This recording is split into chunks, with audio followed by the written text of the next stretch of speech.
se desarrolló en Cartagena, en Colombia. Posiciones encontradas, hay algunos sectores que la califican como un fracaso, otros aseguran que se tocaron temas que no estaban o que no se venían tocando en otros momentos y que eran realmente problemas que tiene que enfrentar Latinoamérica. Y leía algunas de las reflexiones que usted hacía en su columna y decía que hubo un perdedor y dos grandes ganadores. ¿Por qué lo dice? Bueno, en realidad fue al contrario, un gran ganador que es el pueblo latinoamericano y dos grandes perdedores, Colombia y los Estados Unidos.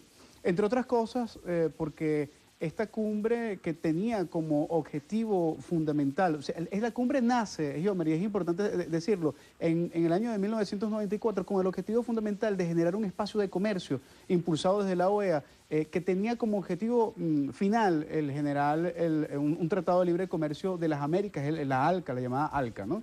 Ahora, a estas alturas, después de todos los años que han pasado, simplemente esta cumbre no ha logrado ese objetivo. Pero no solamente eso, sino que ha permitido despertar y generar un escenario para que los pueblos de América Latina en específico, se levanten ante y generen una condición de rebeldía, como decía el presidente Evo, ante la permanente dominación de los Estados Unidos. Y esta cumbre en específico tuvo un ganador, que es el pueblo de América Latina. Al final, ¿por qué? Porque logró ratificar la necesidad de profundizar tanto la ALBA como la CELAC como estructuras que permiten organizar a los pueblos latinoamericanos versus lo que es esta cumbre que lamentablemente termina siendo un esfuerzo banal en función de lo que realmente son los objetivos trascendentales. Parecía que habían dos grandes bloques, uno el de Estados Unidos y Canadá y, digámoslo así, algunos países del ALBA, entre los cuales se encuentra obviamente Venezuela. El presidente Chávez no asistió, pero estuvo una representación con el canciller Maduro. ¿Es el tema discordante o fue el tema discordante el de Cuba, la ausencia de Cuba, el hecho de no estar dentro de esta cumbre? Yo creo que hubo dos grandes bloques un poco más marcados. Yo creo que la posición tanto de Estados Unidos como de Canadá, alineado sin duda alguna con el gobierno del resto del continente, que no tuvo ningún miramiento en asumir efectivamente que tanto la presencia de Cuba en la Cumbre de las Américas como la necesidad del posicionamiento del tema de las Malvinas eran elementos fundamentales para poder continuar y darle sentido a la cumbre. ¿Por qué cree usted que no se incluyó el tema de las Malvinas en esta sexta cumbre? Sin duda alguna, porque entre otras cosas hay un interés por parte no solamente de Canadá, sino de los Estados Unidos de profundizar sus relaciones con el Reino Unido.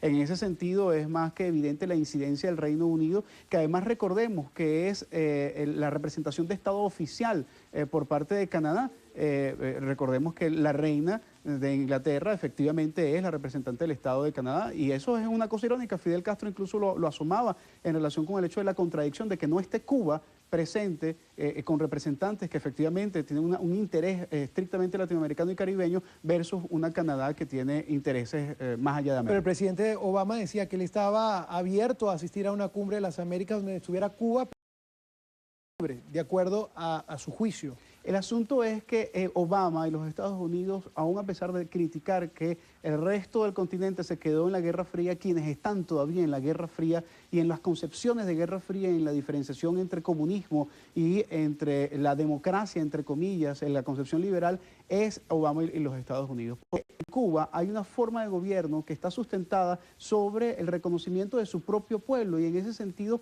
el resto del continente ha reconocido el hecho del liderazgo que existe en Cuba, a diferencia de Estados Unidos, que todavía no reconoce que ahí hay un gobierno que ha durado y que permanece sustentado bajo las bases populares.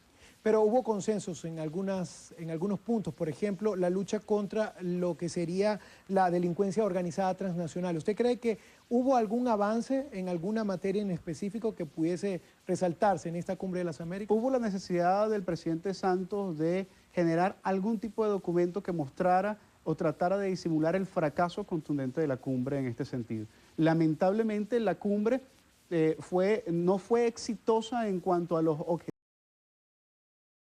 Para Colombia aparentemente fue un triunfo. Y lo digo porque, a ver, hubo intereses económicos que al final sobrepasaron los intereses reales de los pueblos de América Latina. El TLC con Estados Unidos. Se concretó el Tratado de Libre Comercio. Por supuesto, con pero Estados ¿eso a Unidos? quién le conviene? Le conviene a quien ha estado impulsando permanentemente ese planteamiento, que ha sido el gobierno de Santos. ¿Cómo puede impactar este Tratado de Libre Comercio a Venezuela, tomando en cuenta que obviamente somos frontera con Colombia? A ver, primero, el impacto para Colombia realmente a mediano y largo plazo está comprobado que estos tratados de libre comercio lo que generan es un empobrecimiento y una decadencia y dependencia absoluta de las estructuras económicas con los Estados Unidos, más de lo que ya existe de por sí. Pero además, tenemos que tomar en cuenta que siendo Colombia frontera con Venezuela, sin duda alguna, la posibilidad o el incremento de la movilización de productos que se generan como consecuencia de este Tratado de Libre Comercio, sin duda alguna tratarán de penetrar a las estructuras, al Estado venezolano a través de diversas vías y la intención es generar una presión al gobierno venezolano en ese sentido. Me gustaría ya cambiar de tema. Este fin de semana, el domingo específicamente ayer, cerró el plazo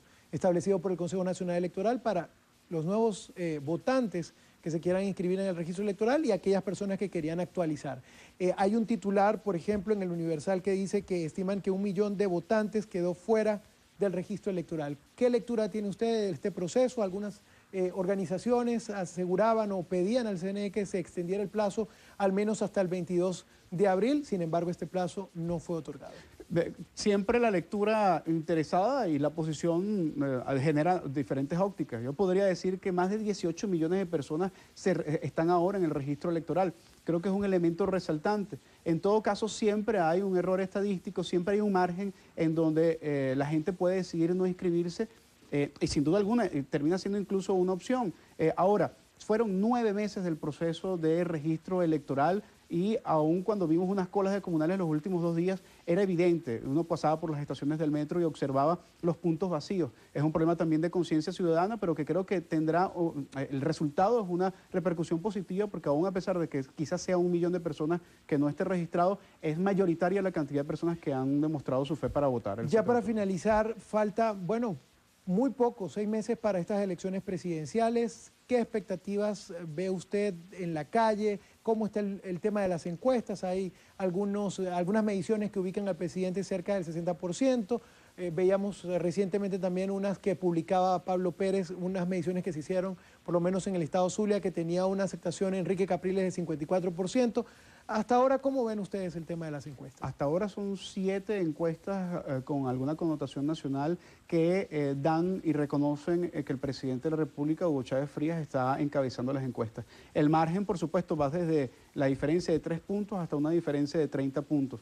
Pero creo que sin duda alguna la percepción general, incluso reconocida inevitablemente por la misma oposición, es que efectivamente quien está en este momento encabezando la opción presidencial para el 7 de octubre es el presidente Hugo Chávez Frías. ¿Puede cambiar esta percepción? Creo que la tendencia hacia el 7 de octubre va a estar absolutamente determinada por la salud del presidente. Creo que es un elemento importante a considerar a lo largo de estos meses, pero si se mantiene la tendencia a la recuperación, creo que es absolutamente inevitable e irrevertible este hecho. Queremos agradecerte, Nick.